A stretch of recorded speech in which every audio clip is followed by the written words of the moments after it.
welcome to Bookies Talk on the Cook Memorial Public Library podcast. I'm Erica O'Rourke, one of the Reader's Advisors here at the library, and I'm joined today by my colleague Marianne Charles. Hello. We are so excited you're joining us today to find out about the books that we've been reading and loving lately.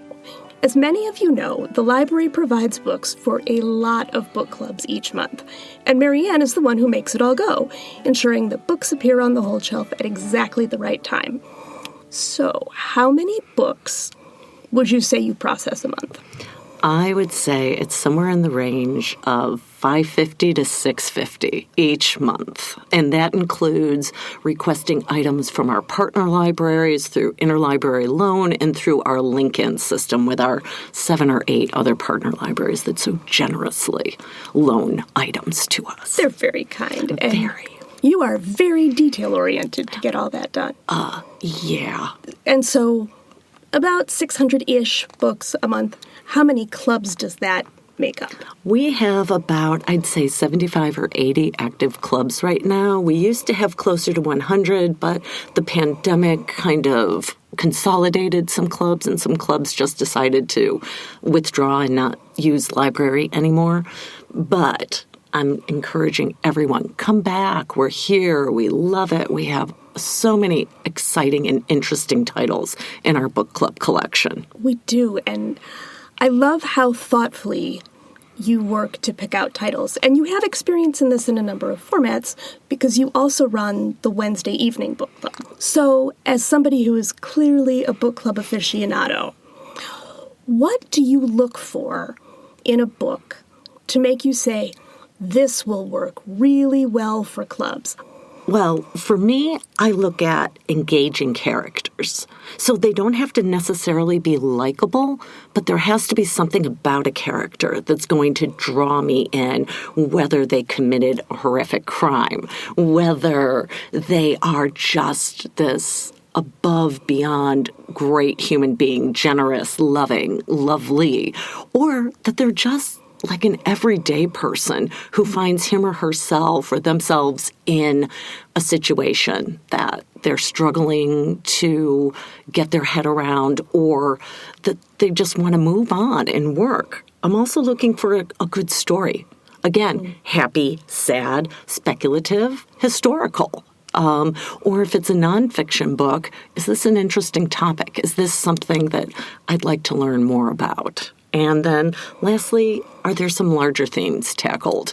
Obviously we're looking at love, joy, hate, mystery. But is there an overarching theme, whether it be maybe the effects of racism or the burdens of brilliance or the joys of growing up, religion, relationships, mother-daughter, father-son, intergenerational friendships, or just finding one's true self. Who am I? How does this event or this journey help me discover more of who I am? Because I find then it connects me to larger truths, maybe about myself. So it's got to be something that can hook readers and they'll enjoy the experience of reading it, but it also has to give them grist for the mill. There's got to be some meat to the discussion. I run the Mystery Book Club, and last year we read The Thursday Murder Club by Richard Osman. I love that book. So many of my members absolutely loved it. And then we sat in the meeting and said, I really liked it. And then somebody else said, I really liked it.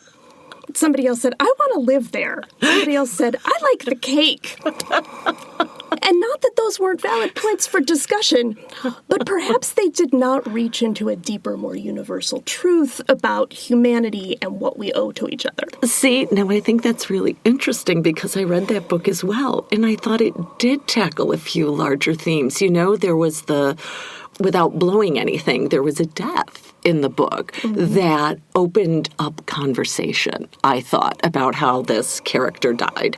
But yes, by and large, that book was breezy and light and fun and funny. I think for us, our group really enjoys books where we get a variety of opinions. And so when we're all on the same page, it's really nice, but the discussions aren't as wide-ranging and fruitful. Absolutely. It's fun for someone to say, for instance, I had my book club open a couple months ago. Somebody said, Marianne, did not like this book, didn't get it. And then we talked more, and this person said, oh, I didn't get that. I didn't see that. I'm thinking of this book in a different light now, which is fun and interesting. Yeah, that's what a good book club does. It gives you lots of perspectives. My other question for you then is, in our collection, in our book club collection, which if you haven't been to Cook, the book club collection is located on the lower level of the library, and it's really just sort of a best bets sort of collection. Books that we've found to be very successful and engaging for all kinds of patrons. So if you haven't been down there, come take a look. But what I want to know, Marianne, is what books are in that book club collection that you feel are sort of hidden gems. They haven't gotten all the buzz and attention of some of our bigger titles, but you think work really well for clubs. Here are a couple. These are both science fiction choices, which is interesting, which is not like one of my normally, quote-unquote, preferred genres. I love it. I love them. But I'm so excited. One of them, and I think people will know this one, it's Station 11 by Emily St. John Mandel. And I believe people will know about this book because it was just adapted by HBO into, I think, a miniseries.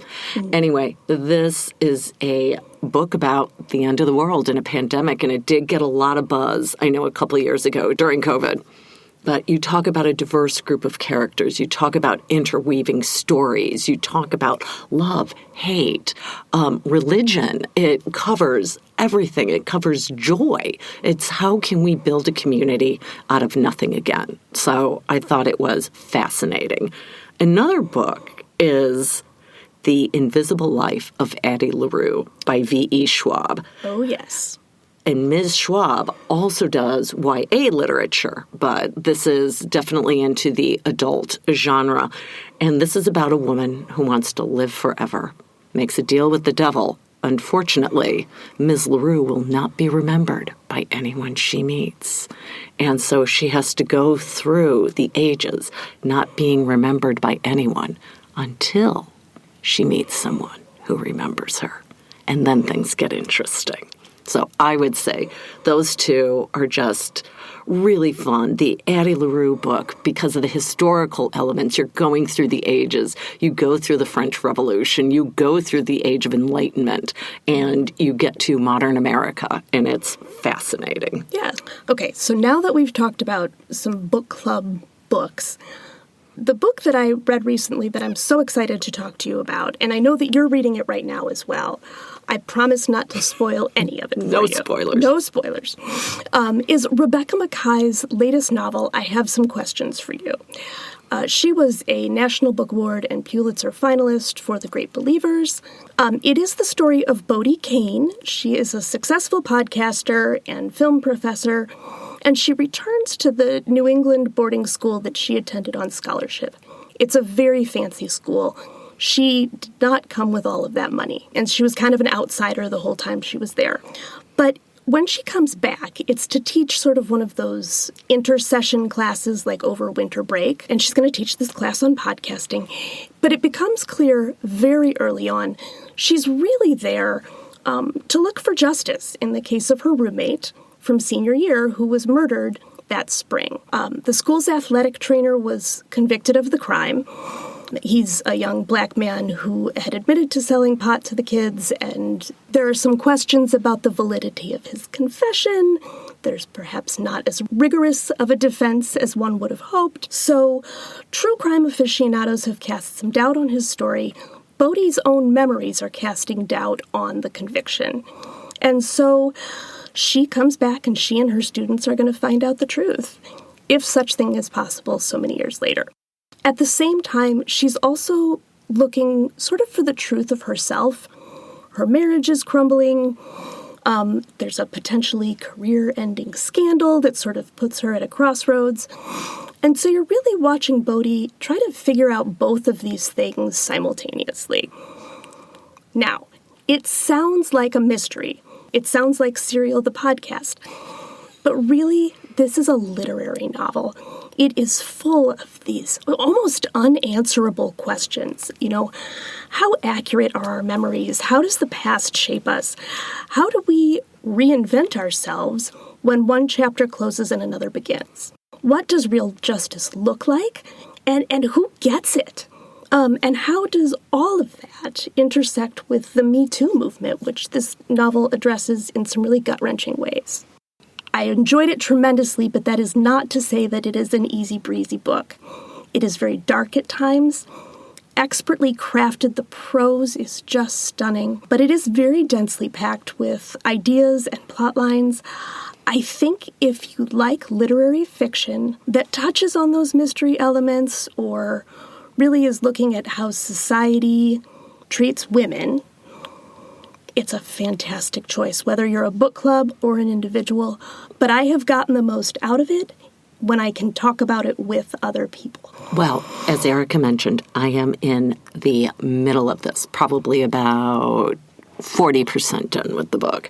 And I love how Mackay has set this book up as her memories, and she's writing a letter or talking to someone. You know who, but you go back and forth. Did this person really commit the crime, or is it the athletic trainer? And she keeps you on the edge of your seat with that. So there's your mystery element. Yeah. And then on the other hand, you do have these large ideas. It's a fantastic read. Well, I'm going to talk about my book, which, since I've been reading so much heavy books. You needed a little something to cleanse the literary palate. Yes.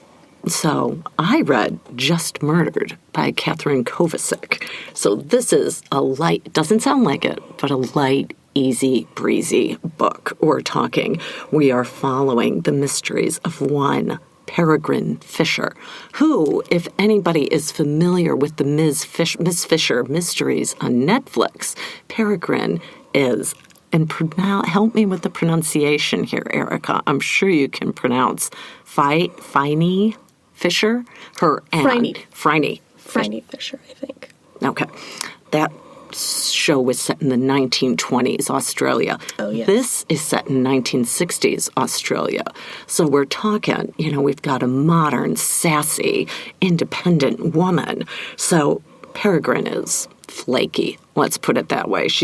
You start out, she's working as a hairdresser, forgets she left processing chemicals on a patron's hair. Patron's hair turns purple instead of blonde, and, hence.